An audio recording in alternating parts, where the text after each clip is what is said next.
Hey y'all, it's me, Dri. If you're seeing this message, I'm sensing you're at a crossroads and needing to make a decision about someone in your life. Today, after seeing the number 929 so clearly, I picked up my tarot deck and I asked Spirit for the message that needs to come through for y'all.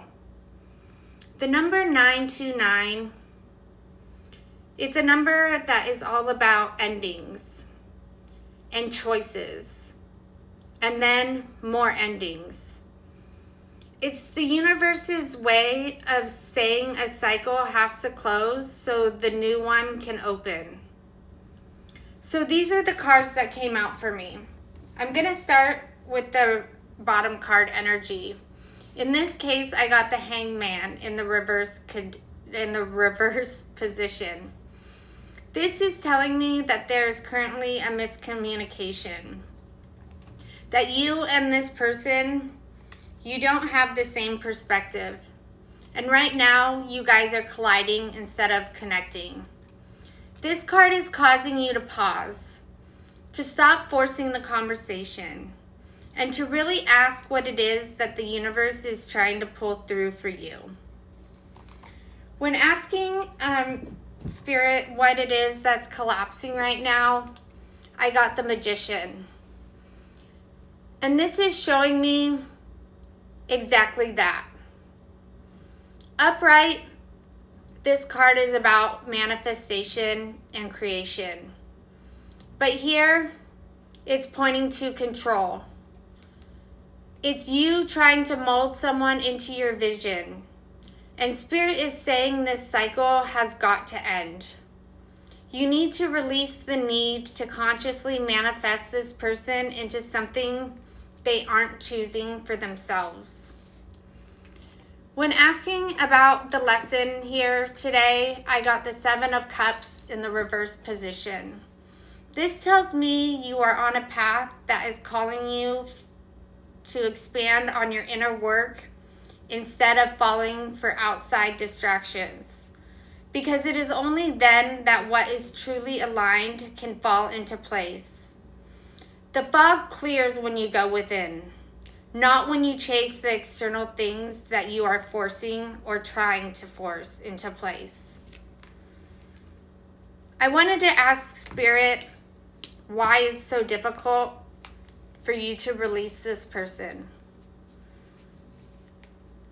I got the Page of Cups and the Fool in the reverse position. The message here is clear.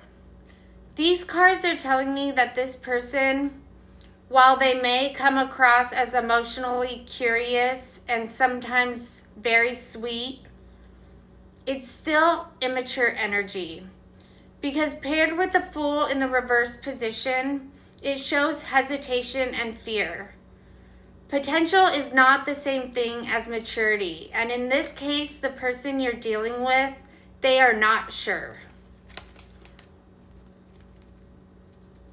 The next placement came when I asked Spirit what exactly it is that needs to realign for you. I pulled the Knight of Wands in the reverse position and the Hierophant. This is impulsivity and recklessness colliding with belief systems. Spirit is asking you to realign now by letting go of scattered, inconsistent energy and to reframe the beliefs that keep you tied to that.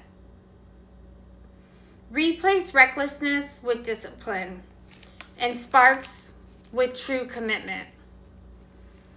When asking about the inner shift, I got the Four of Cups, which is telling me that you need to pause and recognize the blessings that are already in front of you.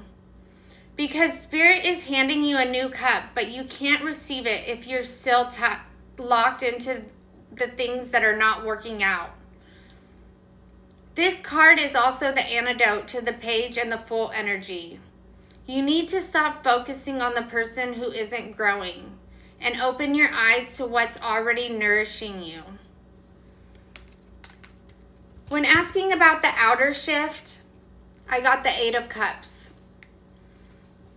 The outer shift here, Spirit is urging right now for you to walk away from what no longer fulfills you, even if it's familiar. Because if it leaves you empty, it's time to move toward deeper meaning. This card proves you're ready for something real. When asking what is opening once you make the shift, the cards that came out were powerful. I got the Empress, the King of Cups, and the Ten of Pentacles. The Empress is divine feminine energy. The King of Cups is emotional maturity. And the Ten of Pentacles is long-term stability and legacy. Spirit is saying when you release immaturity and illusion, you graduate out of that page energy. Because the Page of Cups will not become the king until he chooses to grow. So releasing that cycle is going to make space for true divine pairing. And how are you going to embody that change so that this shift can happen? I got the Two of Pentacles. This is about balance and priorities. Embodying this isn't about just saying you're done. It's about proving it with your choices every single day. Ask yourself, does this keep me in the old cycle, or does this support the future Spirit is opening up for me? Because consistency is how you show Spirit you're serious about closing the chapter and stepping into the new one. So when we look at this whole spread together, the message is clear. There's a cycle that needs to end. Right now, there's miscommunication, different perspectives, and colliding energy. You've been trying to mold this person into something they aren't choosing, and that is what Spirit is asking you to release. The wisdom is that the clarity comes from doing your inner work, not from forcing the external. The Page of Cups and the Fool in the reverse position show why it feels so hard to let go, because of the potential you see in this person. But you need to remember, potential is not maturity. The realignment now is to release recklessness and to step into belief systems that support your future. The shift is pausing to see what's already good, walking away from what's unfulfilling, and opening up to divine pairing and legacy. And the way you embody this ending is through daily choices, prioritizing alignment, refusing to feed the things that drain you. So if this message spoke to you, please share so in the comments. Let me know the shift Spirit is asking you to make right now. And if you want a personal reading, my offerings are linked in the description. And just remember, where there is love, there is light. And the love, it's always got to start with you. I'll catch you guys soon.